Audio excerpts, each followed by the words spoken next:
Hey there, friends. Are you wondering how in the heck you are going to host your holiday events this year? Listen up. On today's episode, we're going to be talking about how we, as creatives who are used to having beautiful holiday events, open houses, markets, all of the things that we're used to doing in the holidays, how are we going to replace those? How are we going to run those? What are we going to do this year? Because there's a lot of constraints on how we can serve our customers. So join me today. We're going to talk about some creative ideas to help you still host some fun parties and events for your awesome customers. So listen up, guys. Running a creative retail business really shouldn't be so hard. I'm Wendy Batten, and this is the Creative Shop Talk podcast. Hey guys, I know these days are difficult and strange. That's probably the best way to put it. And some of you, more so than others, we have all kinds of different levels of ability to serve our customers. But for the majority of the clients that I work with, retailers that I'm working with right now, they're open with restrictions, or we're open with social distancing, or we're good, we're still operating, but we can't have giant open houses or markets, or there's just so many restrictions going on, whether that's self-imposed, which I think is fine if you're doing that on your own through your business, or whether you just want concern for your customers who are holding back a little bit. How can we have holiday events this year? So I think we can get creative on how we can still celebrate and ultimately serve our customers and bring in the income that we need to for Q4. So we don't have to cancel it all. That's the good news, first and foremost. I want to remind you that we can look at different things. I'm seeing inside my inner circle members are getting super creative on how they are serving their customers. And I wanted to come in with some ideas we've come up with. I wanted to share that with some people because I'm hearing stories from retailers who are in panic mode about how they're going to do this year. So let's have a chat about that. I'm seeing, again, retailers inside my inner circle. We've already done our holiday boot camp. They're planning right through till January. They're being very proactive. And here's the thing, my friends. You need to be planning for your sales. You need to be planning for these events. We can't just keep waiting to see if something's going to change. Let's just plan for what is and pivot if we have to. But you need to be prepared as a retailer for how you're going to make your income, how you're going to support your customers, how we are going to run things for the next several months and through Q4. If anything, it's just going to help you ease your mind. It's going to help your pocketbook because having things purchased in advance will save you from, high expenses. It's also going to help you with not running out of things because some things like food, for example, are going to change this year. We can't, for the most part, for many of you, serve just, have these open houses with snacks and samples. And, now is the time when we're going to have to prepare for wrapped candy canes. And maybe it's, the little serving cups and all of the different things that we need to plan ahead for. Let's plan now, get those things ordered. It's off our mind. It's so much better to have those things off our mind. So a couple of ideas that we have come up with for some of our retailers. These are just some of the creative ideas. There's lots and lots of different ways that we can still serve customers and have events through the holidays. So I'm going to share a few with you today. And I'm going to invite you to come and join me over in my free Facebook group called Rockstar Creatives and share your ideas with us. And let's continue the conversation over there. Let's just do some brainstorming. And I'd love to know how you're planning your holiday season.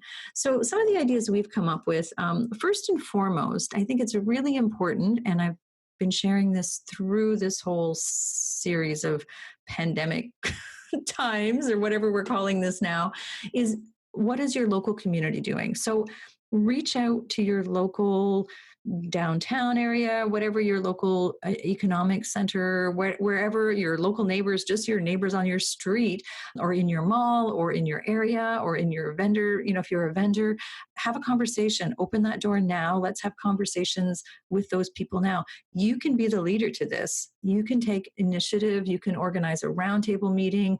Let's brainstorm with our community and see what we can come up with as a community to collaborate to bring people into our town, our area, or wherever you are. So this is one that's overlooked a lot. Maybe it's a shop hop where, we don't actually have one open house. We have a week of shop hopping in our area. And that could be shops and coffee shops and, boutiques, whatever you have, and just work together to bring people to your community, to get them in the holiday mood, but to spread out that, not one night holiday open house kind of thing.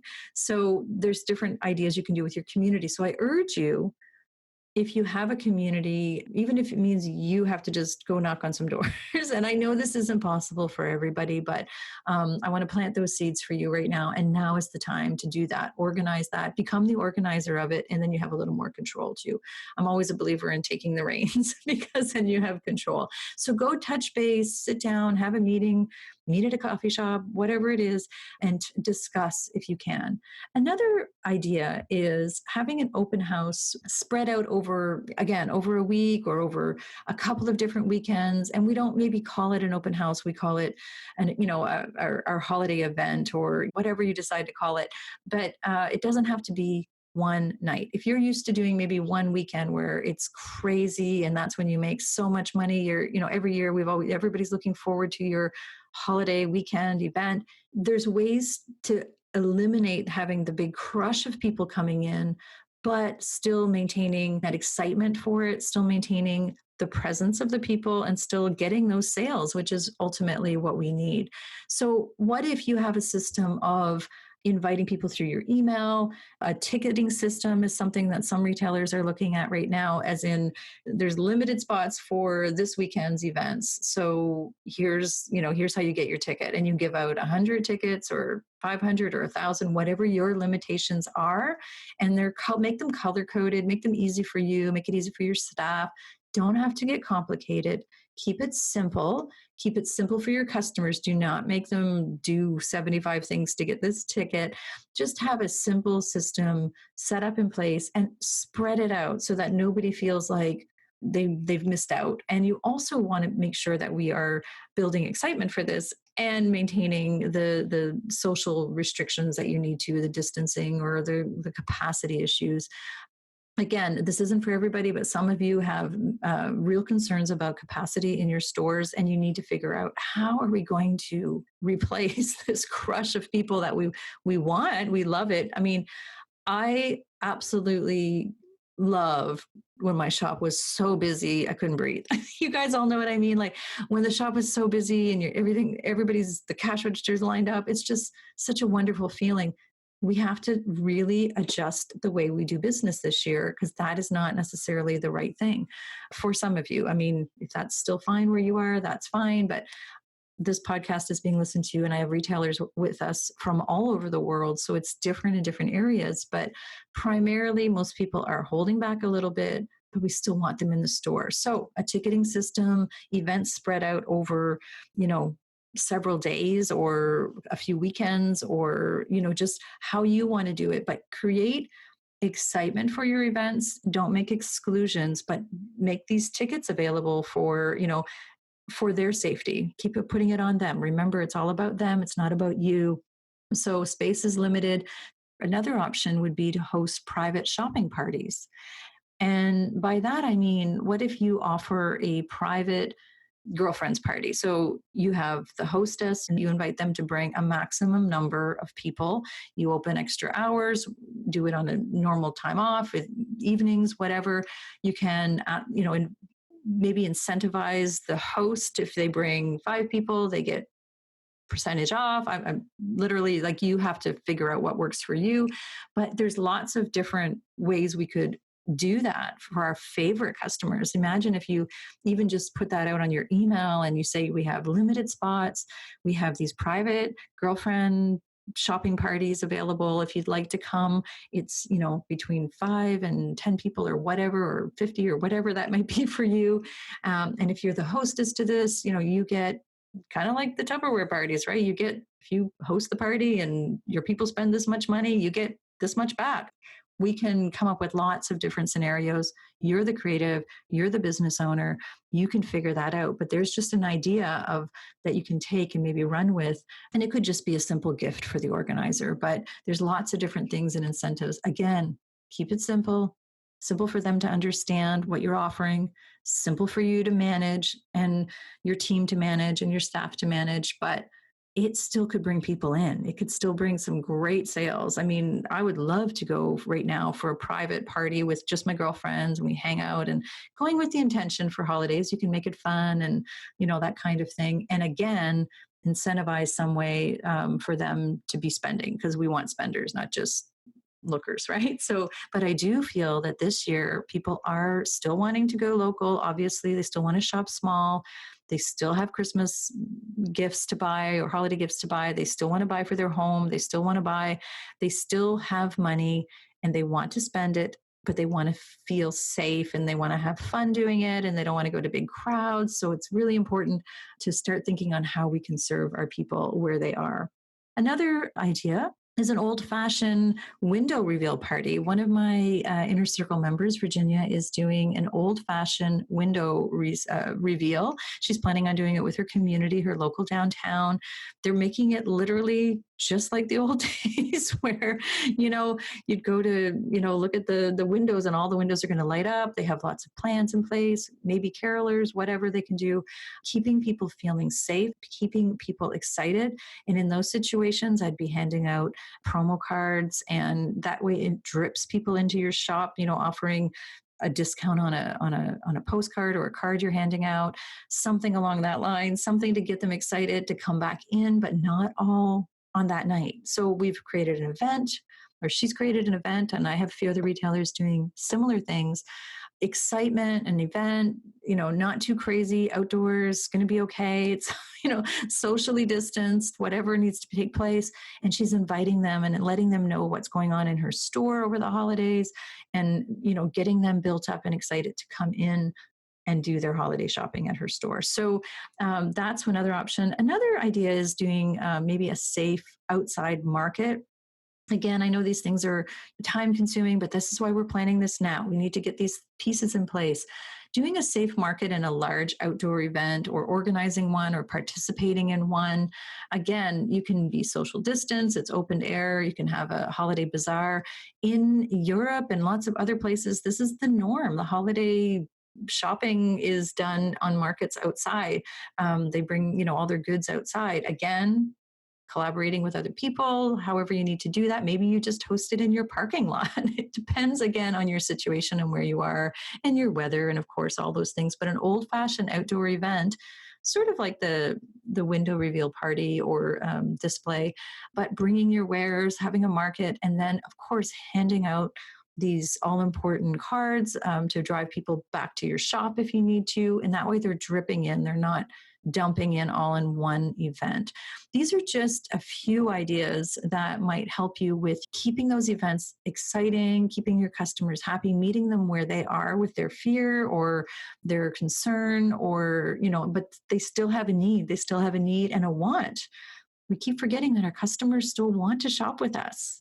Our customers still need to shop with us. They want what you have to offer, and let's make it the best holiday experience we can. Let's meet them where they need us to meet them, instead of just, giving up or making it uncomfortable for our customers. How can we meet our customers where they are? Of course, we can still have virtual events online, and there's other options. But so our 5 ideas today are, meeting with your local community and touching base with them now, and kind of have a round table, seeing what you can do together. Having an open house event with like a ticket system or a draw or something along those lines to create interest over a longer period of time. Host private shopping parties That's I think, going to be a really popular one this year. Having an old-fashioned window reveal party if you are able, or maybe doing a safe market in a large open space. Those are just some ideas to show how we can still create an event and an excitement for our customers and a shopping experience that feels good for them and safe for you and for them. And of course, making those sales, because we still have customers that are excited about our annual events. I know you have a favorite annual event, and I know there's so many of you out there that are disappointed by things that we can't do. I mean, we're all disappointed. It just continues to be difficult. But you know what? Facing them and figuring it out how to still make it good and exciting, it is what it is. Unfortunately, we can complain and whine and be upset about it, but it is what it is. And we need to wrap our head around, as the CEO of our businesses, as the owners and the creative entrepreneurs that we are, get creative on how we can serve our customers, build that excitement, still make those sales. We still have those sales, but now is the time to make sure we are planning all of that.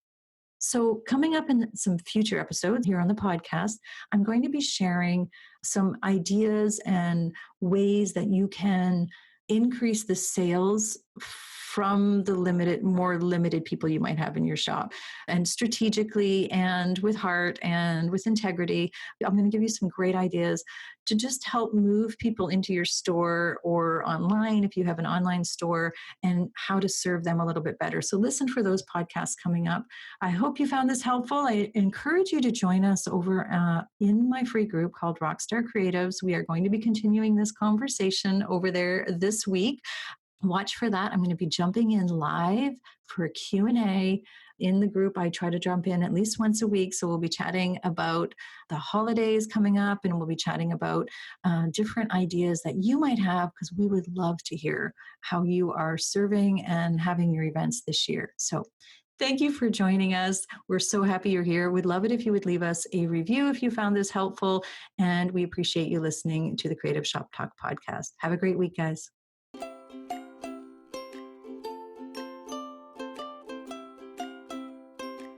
Hey, thanks for joining me today. I know how precious your time is, and I'm so appreciate you taking time out of your crazy day to be here with us. All the links for today's show can be found at wendybatten.com/podcast. We'd also like to invite you to come over and continue the conversation over on my free Facebook group. It's called Rockstar Creatives. I'm going to be popping in there live every week to continue the conversation, talk a little bit about what we spoke about today. And I'd love for you to join us over there, Rockstar Creatives on Facebook. I'd also love to ask, if it's not too much trouble, if you could leave me a review and let me know what you think of the podcast. If you're loving the show, be sure that you're subscribing to the podcast so you don't miss an episode. I'd hate for you to miss one. It's been such a pleasure to be here with you today. I'll see you next week here on the Creative Shop Talk podcast.